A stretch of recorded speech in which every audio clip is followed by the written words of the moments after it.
Un homme qui travaille avec une telle intensité et un tel engagement ne travaille pas pour ne pas produire de résultats. Le problème, c'est que vous avez entendu ce que Krishna a dit à travers les mots d'un serviteur du roi. Quoi que vous souhaitiez faire dans votre vie, vous avez des buts. Que ce soit l'art, la musique, la spiritualité, la politique, les affaires, vous croyez que vous allez faire quoi que ce soit d'important. C'est tout ce qu'il dit.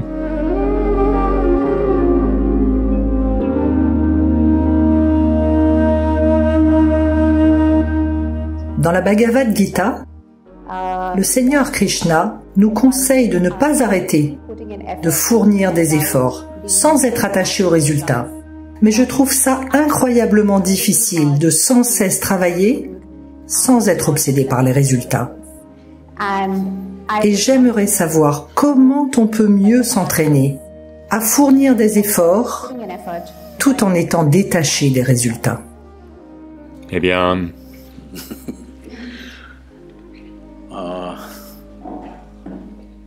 Je ne suis en aucune façon un spécialiste de quelques écritures que ce soit. C'est dommage, mais je dois dire que je n'ai même pas lu la Gita. Mais on connaît la vie de Krishna, que les gens pensent que Krishna veut dire beurre, fille et flûte. Mais vous devez comprendre ceci. Toutes ces choses n'ont eu lieu que jusqu'à l'âge de 16 ans. Donc, après ces 16 ans, il a vécu une vie extrêmement engagée. Son engagement était de marier le processus politique de l'époque avec le processus spirituel. Parce qu'il a vu que, à moins que ceux qui exercent le pouvoir, ou essentiellement ceux qui, dans leur expérience, ont un sens plus large de la vie, et un sens inclusif de l'identité, pas ma famille, mes enfants, mon mari, ma femme, ces choses, vous avez un sens plus large de l'identité. Alors seulement vous devez exercer le pouvoir, sinon ça va conduire à la corruption. Les gens disent que le pouvoir c'est une corruption. Le pouvoir n'est pas une corruption, une identité limitée est une corruption. Ils croient qu'ils font les choses bien, et ils font des choses horribles tout le temps, parce que leur identité est très petite. Donc, il essayait de changer cela. C'était la mission de toute sa vie. Et il travaillait toujours pour des résultats. Allô? Un homme qui travaille avec une telle intensité et un tel engagement ne travaille pas pour ne pas produire de résultats. De toute évidence, il travaille pour des résultats. Le problème, c'est que vous avez entendu ce que Krishna a dit à travers les mots d'un serviteur de roi. Personne d'autre ne vous l'a raconté. Il n'a parlé qu'à Arjuna. Arjuna n'a jamais parlé.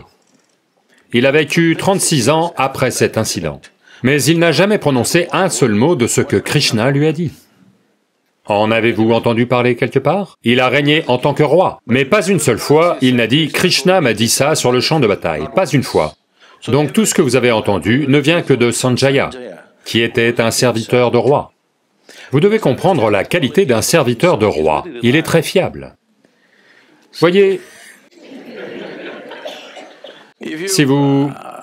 disons, si votre mari ou votre femme ou vos enfants, ils ont vu quelque chose, ils viennent vous le dire. Ils vont vous le dire en le tournant un peu à leur sauce. C'est intrinsèque aux êtres humains.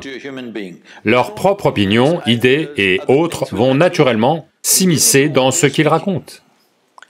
Mais un serviteur de roi est formé pour ne jamais ajouter son opinion, sinon on lui coupe la tête.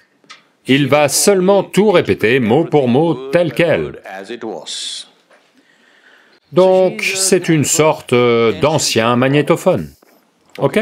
Il enregistre et dit simplement au roi, c'est cela qu'il dit. Mais il n'y a pas de contexte. Ce qui est partagé entre deux personnes, quand il y a une relation très profonde, si deux amoureux font quelque chose, se parlent, quelqu'un d'autre peut croire qu'ils se disputent, alors qu'ils vivent leur histoire d'amour. Donc c'est une histoire d'amour entre Krishna et Arjuna parce qu'ils se connaissent de façon très intime. Donc il utilise un certain langage. Donc, un serviteur de roi enregistre mot pour mot, sans connaître le contexte, ni comprendre ce que c'est, la dimension expérientielle de ce que c'est, et il le dit. Donc, cela étant dit, voyez, essentiellement, c'est juste ceci. Quoi que vous souhaitiez faire dans votre vie, vous avez des objectifs. Quel genre d'objectif allez-vous fixer? En ce moment, vous êtes à l'université. Quel genre d'objectif allez-vous fixer? Ce que vous savez déjà, vous allez l'exagérer un petit peu et croire que c'est un grand objectif dans votre vie. Généralement, les gens appellent ça une ambition. J'appelle ça une constipation. Parce que vous essayez de gérer la vie petit à petit, comme la constipation.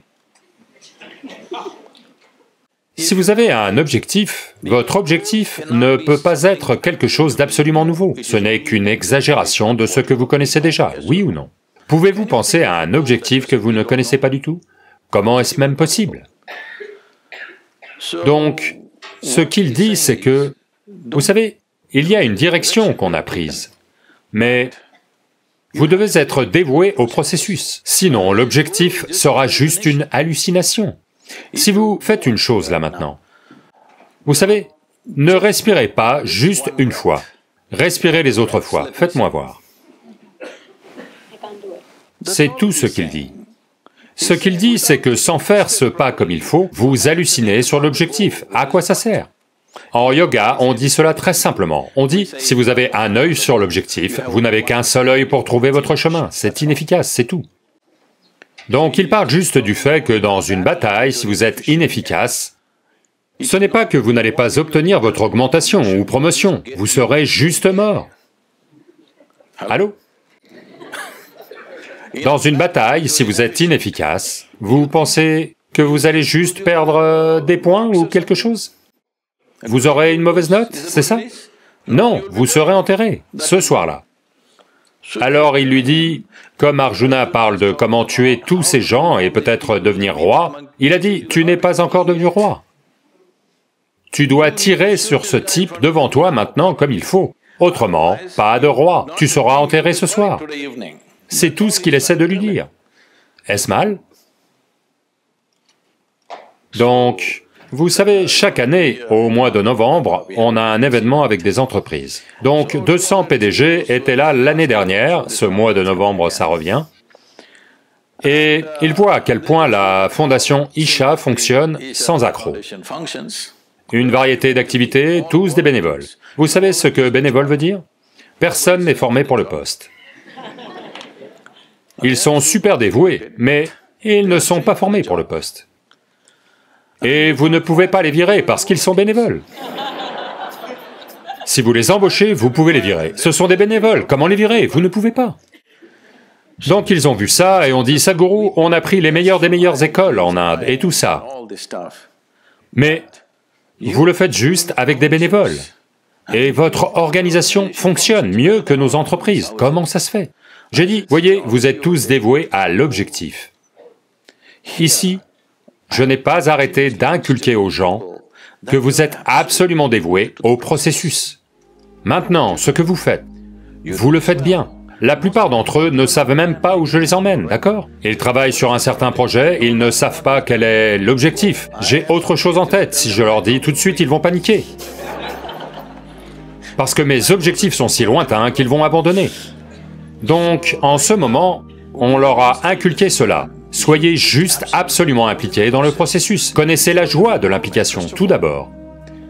Sans une dévotion absolue envers ce que vous faites là, maintenant, vous ne ferez rien d'important dans votre vie. Que ce soit l'art, la musique, la spiritualité, la politique, les affaires, prenez n'importe quoi. Sans être dévoué au processus que vous faites en ce moment, vous croyez que vous allez faire quoi que ce soit d'important? C'est tout ce qu'il dit.